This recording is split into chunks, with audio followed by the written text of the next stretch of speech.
आम्ही माया आहोत, आम्हाला माया अस्तित्व सिद्ध करण्याची सवयच आहे, मायेला अस्तित्व दाखवायची सवयच आहे. बायको माहेरी गेली, पुरुष मंडळी ऐका गड्या, ज्याला वाटतं घरात भांडणं होऊ नये पटापटा बाहेर येऊन ऐका. ऐकायलेत का? गप्पा आणायलेत मधी ऐकत येत का? ऐकत जा, यजमान येत ना तुम्ही. कोणाला वाटतं घरात भांडणं होऊ नये? कोणाला वाटतं? सगळ्याला वाटतं. हातवरी घ्या एकदा. वाटतं ना? खाली म्हणत असतील तुमच्यात नाही का? आम्हाला भांडणं करायला सवडत नाही. सवडत नाही भांडणं करायला. दुखायला दवाखान्यात जायला टाइम नाही, तर भांडायला कधी टाइम भेटायचा?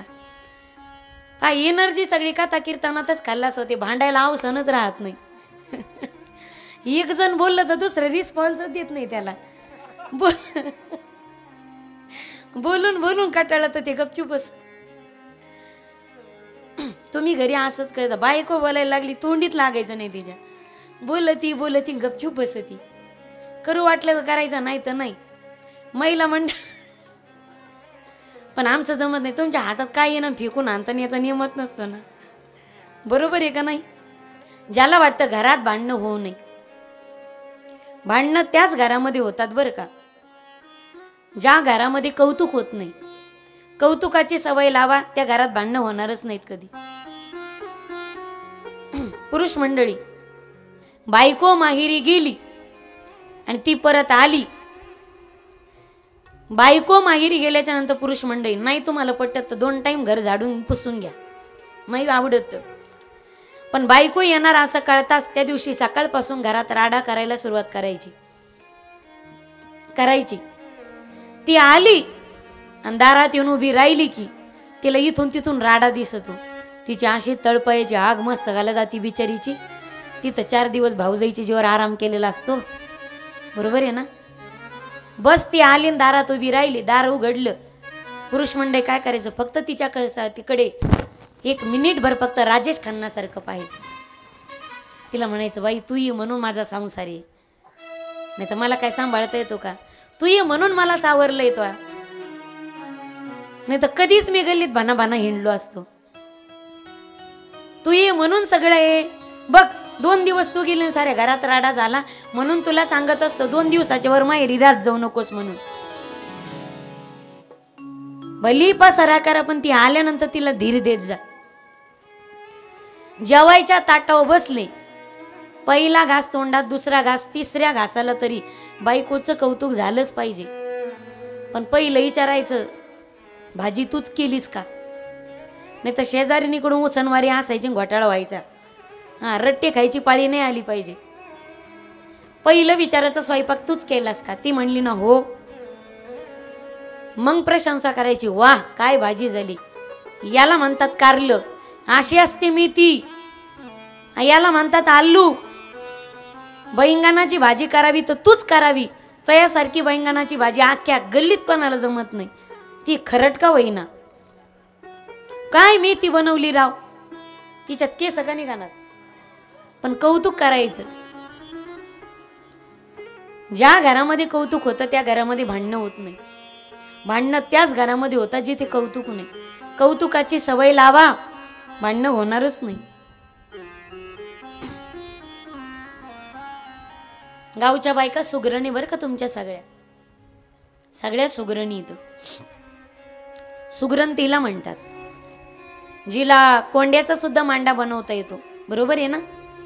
आणि पुस्तकात पाहून स्वयंपाक करायला लागलेली सुगरण, जी पुस्तकात पाहून स्वयंपाक करायचं शिकली, सुगरण तिला म्हणतात. आता पुस्तकातल्या सुगरणी पहा तुम्ही.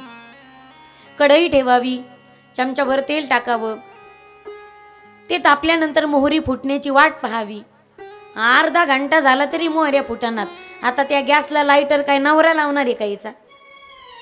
पुस्तकात ते दिलेलं असतं का? कढई ठेवावी, गॅस पेटवावा, चमचाभर मोहरी, चमचाभर जिरे, चिमुडभर हिंग टाकावं, 4 कढीपत्त्याची पाने, थोडीशी चिरलेली कोथिंबीर. त्या किचनला खिडकी असती, खिडकीतून वारं येतं, कढीपत्त्याची वाणी भुरकून उडून जातात. कुठं गेली बरं कढीपत्त्याची पाणी? इकडं तिकडं पाईपर्यंत त्या फोडणीचा धुराळा. तशी आमटी पेताना नाही गोमूत्राची आठवण आली नंतरच मग बोला. असलं जेवण म्हणजे महाराज लोकांच्या पोटात त्या दिवशी एक प्रयोगच असतो पा.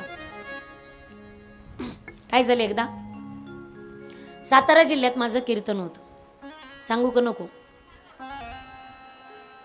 मागच्या मागच्या मागच्या तुम्ही हुशार विद्यार्थी पुढचे, पण पाठीमागच्या सांगू का नको? त्या फक्त काही चित्र आलं समोर का मागून उठून उभा राहत्यात पाहायला. सांगू का नको? सातारा जिल्ह्यात कीर्तन होतं आणि साताऱ्याकडचे लोक जसे बोलायला तिखट आहेत तसे खायला पण तिखट आहे. जेवायला बसलो आम्ही, असं मोठं ताट वाढलं आणि अशी मोठी वाटी वाढण्यात आली. वाटी वाढल्या सरशी तिकून एक बकेट आली. आमचं सगळ्यांचं लक्ष आता वाटीत काय वाढणार आहे. अशी तर्रीदार आमटी होती, लाल जरीत. तिची तरी पाहूनच मला घाम फुटला. सातारा भाषेत तिला रावण आमटी म्हणतात, रावण आमटी. तर्रीदार आमटी होती, त्या वाटीत वाढली. ती आमटी खाताना माझ्या डोळ्यातून 2-2 धारा लागल्या आणि कानातून धूर निघू लागला. एवढी तिखट आमटी मी हुसूस करत खाऊ लागले, टोचून टोचून. ती बाई म्हणायची मला, ताई पुन्हा देऊ का? म्हणलं राहू दे ना बाई, कशाला डोकं खाती तू? मला हाय ती सराना. बरं एवढं वाढून तिनं घरात जावं की नाही? मला म्हणे ताई तुम्ही किती जावा जावा. म्हणलं जावा ना बाई, घरात काऊन डोकं खायली तू? जावा ना गपचूप घरात. मला म्हणली ताई तुम्ही किती जावा जावा. म्हणलं तो आमटीतून वाचली तर 3 नाही तर 2च. एवढी तिखट आमटी. एकदा नाशिक भागामध्ये कीर्तन होतं आणि नाशिक भागात महिला सप्ताह होता. त्या बाईने एवढा सुंदर स्वयंपाक बनवला होता. नाशिक भागात एकदा कीर्तनासाठी गेलो आम्ही. मी सुगरण सांगते, सुगरण. त्या बाईने एवढा सुंदर स्वयंपाक केला होता. ती भाजी तर मला इतकी आवडली. आता सांगायला काय हरकत नाही, सांगू नका बरं का बाहेर, पण मी 3 वेळा भाजी मागून खाल्ली. 3 वेळा. एरवी आम्ही एकदा ताटात काही घेतलं की पुन्हा मागत नाही.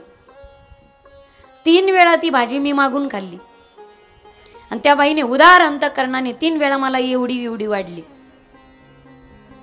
दिसतं का तुम्हाला? 3 वेळा एवढी वाढली.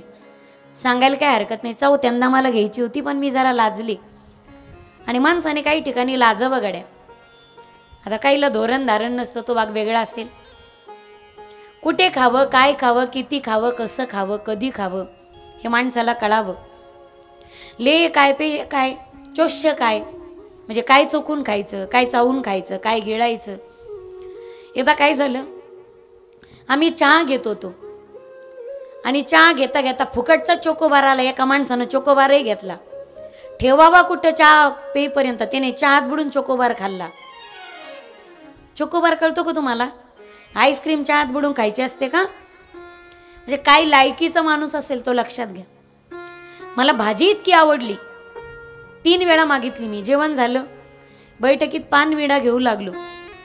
त्या बाईने किचनच्या चौकटीला असा हात लावला आणि उभी राहिली. म्हणे ताई स्वयंपाक चांगला तर झालता ना? म्हणलो काय स्वयंपाक, काय चव आहे तुमच्या हाताला. आहा काय भाजी केलती म्हणलं राव तुम्ही. 3 वेळा मागून खाल्ली. काकू मला आणखीन घ्यायची होती गड्या, पण मी जरा लाजलेच.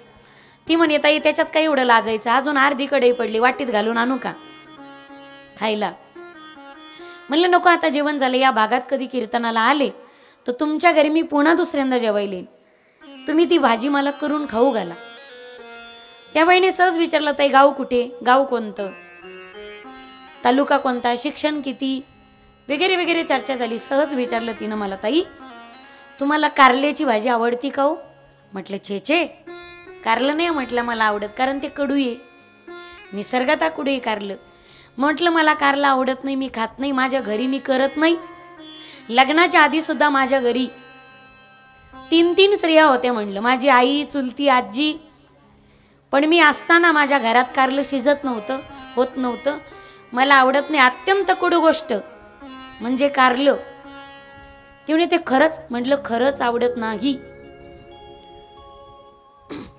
ती म्हणे आवडत नाही म्हणतात, खातच नाही म्हणतात, कडूही म्हणतात. मग आता 3 वेळा मागून खाल्ली.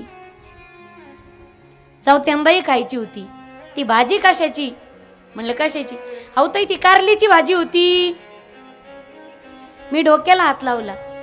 म्हटलं कारल्याची भाजी तर कडू असते ना, मग ही कारल्याची भाजी एवढी गोड कशी काय झाली?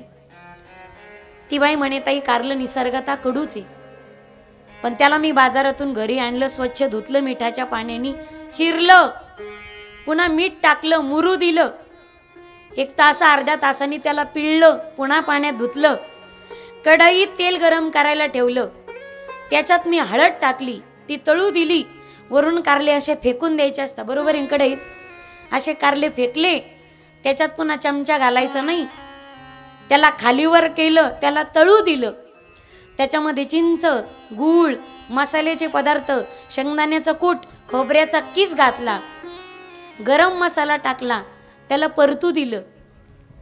मी त्याच्यावरती पाकशास्त्राचे संस्कार केले, सगळं टाकलं. काय राहिलं आणखीन? टाकायचं का काही त्याच्यात? कारल्यात काय राहिलं?